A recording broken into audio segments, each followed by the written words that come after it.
கோவை மாவட்டம் வால்பாறையைச் சேர்ந்த மாணவி ஒருவர் உதிரப்போக்கால் உயிரிழந்துள்ள சம்பவம் அதிர்ச்சியை ஏற்படுத்தியுள்ளது. என்ன நடந்தது, பின்னணி என்ன, விரிவாக பார்க்கலாம்.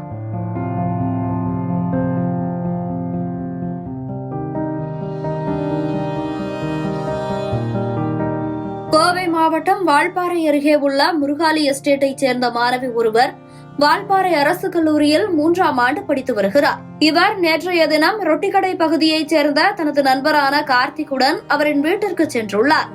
அங்கு இவருக்கு மாதவிடாய் காரணமாக இரத்தப்போக்கு அதிகரித்துள்ளது. உடனடியாக நண்பரிடம் இதை தெரிவிக்கவே நண்பரான கார்த்திக் வால்பாறை அரசு மருத்துவமனைக்கு கொண்டு சென்றுள்ளார். அங்கு பரிசோதனை செய்த மருத்துவர்கள் அவர் ஏற்கனவே உயிரிழந்து விட்டதாக தெரிவித்துள்ளனர்.